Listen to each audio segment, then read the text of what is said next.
Hello friends, welcome to सफलता मंत्र। अब आप सभी लोग मेरे वीडियोस को अनअकैडमी ऐप पर भी देख सकते हैं। तो दोस्तों, इस ऐप पर आपको मेरी सभी सीटेट स्पेशल क्लासेस की वीडियोस लेसन बाय लेसन मिलती रहेंगी, जिसमें डेली आपको एक लेसन कंप्लीट कराया जाएगा। तो दोस्तों, इसके लिए आपको क्या करना है, सबसे पहले अनअकैडमी की लर्निंग ऐप को इंस्टॉल करना है, जिसका लिंक आपको नीचे डिस्क्रिप्शन में मिल जाएगा। इसके बाद आपको मेरी प्रोफाइल में जाके मुझे फॉलो कर लेना है। ये इस तरह की आपको प्रोफाइल दिख जाएगी, आकाश मिश्रा। यहाँ पे आपको फॉलो का साइन दिखेगा, उसे आपको क्लिक कर देना है। सीटेट स्पेशल क्लासेस में एक बार फिर से आप सभी लोगों का स्वागत है। आज मैं आप सबके लिए चाइल्ड डेवलपमेंट के लेसन 7 के practice set and previous year question paper लेकर आया हूँ। लेसन 7 बहुत ही इंपॉर्टेंट चैप्टर है, इसलिए इसके सभी क्वेश्चन जरूर अच्छे से देख लें। इसका नाम है बुद्धि निर्माण व बुद्धि के सिद्धांत। तो दोस्तों, बुद्धि के सिद्धांत से आपके लगभग 2 क्वेश्चन जरूर पूछे जाएंगे। तो इसमें जो भी प्रीवियस ईयर पेपर्स में क्वेश्चन आए हुए हैं, मैंने उन सभी क्वेश्चंस को रख लिया है। तो आप लोग इस वीडियो को अंत तक देखिएगा, और अगर वीडियो पसंद आए तो इसे लाइक ज़रूर कर दिया करें। तो चलिए शुरू करते हैं आज की वीडियो। देखते हैं पहले क्वेश्चन से। पहला क्वेश्चन है, प्रत्येक बुद्धि एक दूसरे से भिन्न होती है, यह किसका कथन है? तो एक इसका अरस्तु का, स्किनर का, मैस्लो का या हार्वर्ड गार्डनर का? तो ये हार्वर्ड गार्डनर का कथन है। 4th नंबर इसका ऑप्शन सही हो जाएगा, मिला लीजिए आप लोग। और दोस्तों, आप लोग भी प्रत्येक क्वेश्चन का आंसर चेक करते रहिए और मिलाते रहिए। इसके बाद मेरे आंसर से अपने आंसर मैच करके कमेंट बॉक्स में आपके जितने मार्क्स बने जरूर बता दें कमेंट बॉक्स में। मैं सभी के आंसर चेक कर लेता हूँ। इसके बाद सेकंड नंबर क्वेश्चन है, आप 8वीं कक्षा के अध्यापक हैं। इस कक्षा में एक छात्र की बुद्धि लब्धि 130 से अधिक पाते हैं। तो इसका अर्थ है कि बालक सामान्य बुद्धि का है, अतिश्रेष्ठ बुद्धि का है, औसत बुद्धि का है, या फिर उपरोक्त में से कोई नहीं। तो जब 130 से अधिक आईक्यू है, तो यानी कि बालक अतिश्रेष्ठ बुद्धि का है। 130 से अधिक वाले बालक अतिश्रेष्ठ बुद्धि के अंतर्गत आते हैं। तो सेकंड नंबर क्वेश्चन का सेकंड नंबर ऑप्शन सही हो जाएगा, मिला लीजिए आप लोग। आप पढ़ते हैं थर्ड नंबर क्वेश्चन पर कि बुद्धि का एक कारक सिद्धांत निम्न में से किसने दिया था? बिने ने, गार्डनर ने, या फिर टर्मन ने, या थॉर्नडाइक ने? तो जो बुद्धि का एक कारक सिद्धांत था, उसका प्रतिपादन किया था एल्फ्रेड बिने ने। किसने किया था? बिने ने किया था इसका प्रतिपादन। अब मैंने आपको बताया था, इनके साथ में 2 लोग और थे, लेकिन उन्होंने इसका प्रतिपादन नहीं किया था, उन्होंने उसे आगे बढ़ाया था। तो इसका प्रतिपादन बिने ने किया था। 1 नंबर ऑप्शन सही हो जाएगा।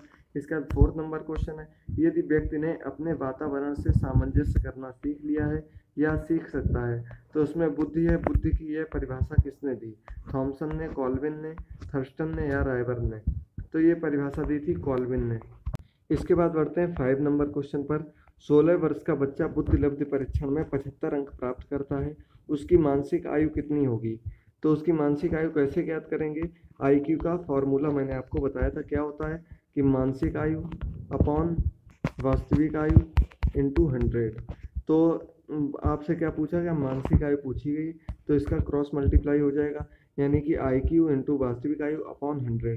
तो आईक्यू कितना दिया है? 75 दिया है। वास्तविक आयु कितनी? 16 वर्ष है, अपॉन 100 हो जाएगा। अब ये 25 से डिवाइड हो जाएगा, 25 इंटू 4 100 होता है, और 25 इंटू 3 75 होता है। तो 3 हो गया इधर, 4 हो गया इधर, 4 इंटू 4 होता है 16। तो आपका आंसर आ गया 4 इंटू 3, यानी कि 12 वर्ष। तो आपका आंसर फर्स्ट नंबर सही हो जाएगा, 12 वर्ष। मिला लीजिए आप लोग, और एक बार इस तरह के क्वेश्चन को सॉल्व जरूर कर लीजिए, क्योंकि मानसिक आयु पर आधारित एक क्वेश्चन जरूर पूछा जाता है। इसके बाद बढ़ते हैं 6 नंबर क्वेश्चन पर। बहुबुद्धि सिद्धांत को वैध नहीं माना जा सकता, क्योंकि यह सर्वाधिक महत्वपूर्ण सामान्य बुद्धि से सुसंगत नहीं है। विशिष्ट परीक्षणों के अभाव में भिन्न बुद्धियों का मापन संभव नहीं है। यह शोध पर आधारित नहीं है। यह सभी 7 बुद्धियों को समान मापन नहीं देता। तो इसका जो सेकंड नंबर ऑप्शन है वो सही हो जाएगा कि विशिष्ट परीक्षणों के अभाव में भिन्न बुद्धियों का मापन संभव नहीं है, क्योंकि जब तक विशिष्ट परीक्षण नहीं होंगे भिन्न भिन्न बुद्धियों के लिए, तब तक उनका मापन करना संभव नहीं है। इसलिए यह परीक्षण वैध नहीं है। इसके बाद बढ़ते हैं 7 नंबर क्वेश्चन पर। निम्न में से कौन सा कौशल संवेगात्मक बुद्धि से संबंधित है? विचार करना, गति करना, सहानुभूति करना, या फिर याद करना? तो संवेगात्मक बुद्धि से पूछा गया, आप खुद सोच लीजिए कौन सा हो सकता है। तो इसका सेकंड नंबर ऑप्शन, तो इसका 3rd नंबर ऑप्शन सही हो जाएगा, सहानुभूति करना। ये सही ऑप्शन है, क्योंकि विचार करना, गति करना, याद करना, ये सब संवेग से संबंधित नहीं होते हैं। इसके बाद बढ़ते हैं 8th नंबर क्वेश्चन पर। बुद्धि लब्धांश खाली स्थान रूप में शैक्षणिक निष्पादन से संबंधित है, कम से कम, पूर्ण, मध्यम, या फिर उच्च? तो इसका जो ऑप्शन होगा वो उच्च भरा जाएगा।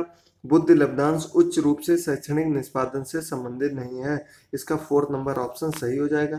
आप लोग अपने आंसर दे के मेरे आंसर से मैच करके कमेंट बॉक्स में ज़रूर बता दें। और यदि आपके 17 नंबर से अधिक आ रहे हैं तो आपकी तैयारी अच्छी चल रही है, अन्यथा आप लोग और अच्छे से तैयारी करिए और अपने मार्क्स कमेंट बॉक्स में ज़रूर बता दीजिएगा, ताकि मैं उसी हिसाब से आप लोगों की तैयारी करा सकूँ जैसे आपके मार्क्स आ रहे हैं। तो अब बढ़ते हैं 9 नंबर क्वेश्चन पर। हार्वर्ड गार्डनर का बुद्धि सिद्धांत खाली स्थान पर बल देता है। सामान्य बुद्धि पर, प्रत्येक व्यक्ति की विलक्षण योग्यताओं पर, विद्यालय में आवश्यक सामान्य योग्यताओं पर, या फिर शिक्षार्थियों के अनुबंधित कौशलों पर। तो जो इनका बुद्धि सिद्धांत है गार्डनर का, ये 2nd नंबर ऑप्शन पर बल देता है, यानी कि प्रत्येक व्यक्ति की विलक्षण योग्यताओं पर। इन्होंने अपने सिद्धांत में 3 कारक दिए थे, उसमें इन्होंने बताया था कि प्रत्येक व्यक्ति के पास अलग अलग विलक्षण योग्यताएं होती हैं। इसके बाद 10 नंबर ऑप्शन है कि तार्किक गणितीय बुद्धि खाली स्थान से संबंधित है, बहुबुद्धि सिद्धांत से, समूह कारक सिद्धांत से, या फिर द्विकारक सिद्धांत से। तो तार्किक गणितीय बुद्धि जो है ये बहुबुद्धि सिद्धांत से संबंधित है। तो आपका 1st नंबर ऑप्शन सही हो गया, बहुबुद्धि सिद्धांत। इसके बाद बढ़ते हैं 11 नंबर क्वेश्चन पर। विनय व उनके साथी साइमन ने बुद्धि के मापन के आधार के लिए किसे सर्वाधिक उपयुक्त माना? बच्चों की शारीरिक क्षमता को, बच्चों की रुचि को, बच्चों की मानसिक कार्यों को, या उपरोक्त सभी को? तो बच्चों के मानसिक कार्यों को सबसे अधिक उपयुक्त माना विनय और इनके साथी ने, और इन्हीं के आधार पर इन्होंने एक कारक सिद्धांत का प्रतिपादन किया। इसके बाद बढ़ते हैं 12 नंबर क्वेश्चन पर। किसने सबसे पहले बुद्धि परीक्षण का निर्माण किया? स्टरबर्न ने, अल्फ्रेड बिने ने, स्पीयरमैन ने, या फिर इनमें से कोई नहीं? तो जो सबसे पहले बुद्धि परीक्षण किया गया था वो कौन सा एक कारक बुद्धि परीक्षण था? और एक कारक बुद्धि परीक्षण का प्रतिपादन किया था अल्फ्रेड बिने ने। तो अल्फ्रेड बिने ही सबसे पहले बुद्धि परीक्षण के निर्माण करने वाले हुए। 2nd नंबर ऑप्शन आपका सही हो जाएगा, अल्फ्रेड बिने। अब बढ़ते हैं 13 नंबर क्वेश्चन पर। निम्न में कौन सा मिलान गलत है? एक कारक सिद्धांत टर्मैन, तरल ठोस सिद्धांत थॉर्नडाइक, समूह कारक सिद्धांत हर्स्टन, या फिर द्विकारक सिद्धांत स्पीयरमैन? तो दोस्तों इसका 2nd नंबर ऑप्शन जो है वो गलत हो जाएगा, क्योंकि तरल ठोस बुद्धि का सिद्धांत जो है वो थॉर्नडाइक ने नहीं दिया था, ये दिया था आरवी कैटिल ने। कैटिल ने इसका प्रतिपादन किया था और इसमें थॉर्नडाइक दिया है, तो आपका 2nd नंबर ऑप्शन गलत हो जाएगा और सभी ऑप्शन आपके सही हैं। इसके बाद बढ़ते हैं 14 नंबर क्वेश्चन पर। आउट ऑफ द बॉक्स किससे संबंधित है? अभिसारी चिंतन से, अपसारी चिंतन से, स्मृति आधारित चिंतन से, या फिर अपसारी चिंतन से? तो ये आपका 2 जगह लिख गया चिंतन, और ये जो आउट ऑफ द बॉक्स होता है ये इसी से संबंधित होता है, अपसारी चिंतन से। यही आपका सही ऑप्शन होगा। ये क्वेश्चन कई तरह से पूछा जा सकता है कि आउट ऑफ द बॉक्स किससे संबंधित है, तो ये अपसारी चिंतन से। अपसारी चिंतन किससे संबंधित है? आउट ऑफ द बॉक्स से। ये 14 नंबर का आपका ऑप्शन सही हो जाएगा, अपसारी चिंतन। मिला लीजिए आप लोग। इसके बाद बढ़ते हैं 15 नंबर क्वेश्चन पर। अध्यापक ने राघव को कीबोर्ड पर स्वयं तैयार किया गया मधुर संगीत बजाते हुए देखा। अध्यापक ने विचार किया कि राघव में खाली स्थान बुद्धि उच्च स्तरीय है, संगीतमय, स्थानिक, शारीरिक, गतिबोधक, या भाषाई? तो राघव में जो है संगीत में बुद्धि उच्च स्तरीय है, क्योंकि वो इस उम्र में अपने द्वारा तैयार किया गया संगीत को, मधुर संगीत को बजा रहा था, तो उसमें संगीत में बुद्धि उच्च स्तरीय थी। इसके बाद 16 नंबर क्वेश्चन। निम्न में से कौन सा स्टर्नबर्न का बुद्धि त्रिस्तरीय सिद्धांत का एक रूप है? गणितीय बुद्धि, प्रायोगिक बुद्धि, व्यवहारिक बुद्धि, या संसाधन पूर्ण बुद्धि? तो स्टर्नबर्न के बुद्धि के त्रिस्तरीय सिद्धांत का एक रूप जो है वो व्यवहारिक बुद्धि है। 3rd नंबर ऑप्शन सही हो जाएगा, व्यवहारिक बुद्धि। इसके बाद 17 नंबर क्वेश्चन है। बुद्धि के संदर्भ में निम्न में कौन सा कथन सत्य है? बुद्धि सीखने की योग्यता है, बुद्धि अमूर्त चिंतन की योग्यता है, बुद्धि नवीन पर्यावरण के समायोजन की योग्यता है, या उपरोक्त सभी? तो बुद्धि के संदर्भ में ये तीनों ही ऑप्शन सही है कि बुद्धि अमूर्त चिंतन की योग्यता है, बुद्धि सीखने की योग्यता है, और बुद्धि नवीन पर्यावरण के समायोजन की योग्यता है। तो यानी इसका 4th नंबर ऑप्शन सही हो जाएगा, उपरोक्त सभी, क्योंकि तीनों ही बुद्धि के से संबंधित हैं। इसके बाद 18 नंबर क्वेश्चन है कि मानव बुद्धिवास विकास की समझ शिक्षक खालिस्तान को योग्य बनाती है।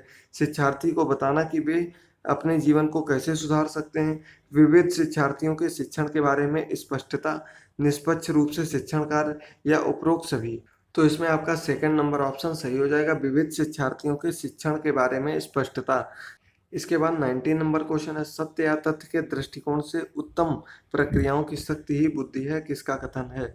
तो ये कथन वुडवर्थ का है, थॉर्नडाइक का है, टरमैन का है या फिर पियाजे का है। तो ये कथन थॉर्नडाइक का है। थॉर्नडाइक ने बताया था कि सत्य या तथ्य के दृष्टिकोण से उत्तम प्रक्रियाओं की शक्ति ही बुद्धि है। ये बहुत ही इंपॉर्टेंट है, आप लोग अच्छे से तैयार कर लीजिए। कथन 1-2 नंबर के जरूर आते हैं सभी से। इसके बाद 20 नंबर क्वेश्चन है, खाली स्थान के अतिरिक्त बुद्धि में निम्न पक्षों को स्टर्नबर्न त्रितंत्र सिद्धांत से में संबोधित किया गया है। सामाजिक, संदर्भगत, अवयवभूत या अनुभाविक। इसका फर्स्ट नंबर ऑप्शन जो है ये आपका सही हो जाएगा, क्योंकि सामाजिक के अतिरिक्त बुद्धि के निम्न पक्षों को स्टर्नबर्न सिद्धांत में संबोधित किया गया है। इसका फर्स्ट नंबर ऑप्शन सामाजिक आ जाएगा। तो ये दोस्तों आपके 20 क्वेश्चन आज मैंने आपके कंप्लीट करवा दिए हैं।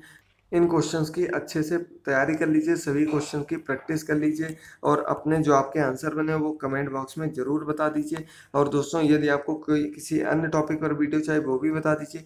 मैं संस्कृत और इंग्लिश पर वीडियो तैयार कर रहा हूँ, जल्दी आपको वीडियो मिल जाएगी। आपने कमेंट बॉक्स में कमेंट किया था कि इंग्लिश और संस्कृत पर आपको वीडियो चाहिए, तो 2 दिन में आपको इनमें वीडियो मिल जाएगी। और दोस्तों वीडियो पसंद आए तो इसे लाइक करें, शेयर करें और हमारे चैनल को सब्सक्राइब कर लें। थैंक यू दोस्तों।